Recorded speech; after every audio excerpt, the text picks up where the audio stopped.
Mombasa County. And well, let's move on to matters geopolitics. Last night's brazen attack at the White House Correspondents' Dinner has shifted from a security failure to a major geopolitical flashpoint.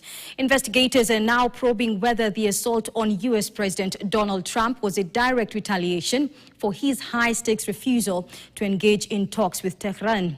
Marion Barasa has that story. At approximately 8:30 p.m. in the Eastern Time Zone, the intersection of journalism and politics was shattered.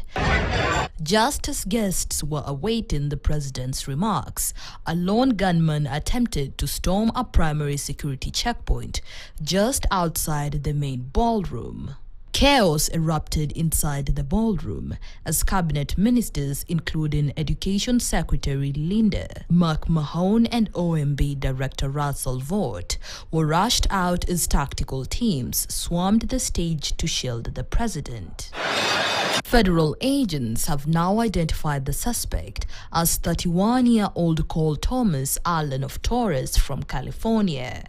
According to the Secret Service, Allen didn't just slip through. He charged armed with a shotgun, a handgun, and multiple knives. However, what was initially understood as a lone wolf security breach is now being scrutinized as a potentially orchestrated act of political violence. This is a very preliminary investigation at this point. We do know that law enforcement exchanged gunfire with the individual. We do know that a U.S. Secret Service uniformed division officer was struck in his vest. Federal investigators are looking at a chilling timeline.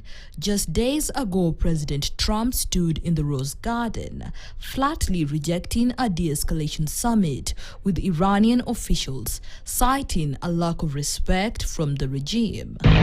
Sources close to the FBI suggest Allen's digital footprint shows a rapid descent into radicalized rhetoric. Following that rejection, questions are now mounting over how an individual with red flag digital activity bypassed the outer perimeter with a tactical arsenal. One officer was shot, but saved by the fact that he was wearing obviously a very good bulletproof vest. He was shot from very close distance with a very powerful gun, and the vest did the job.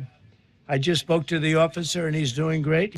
But the deeper investigation lies in the logistics. Authorities are tracing Allen's high-end tactical gear equipment that officials say far exceeds the typical budget of a lone actor.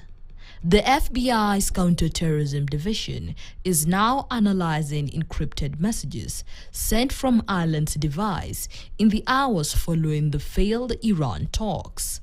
Marion Barasa, KTN. Still ahead in this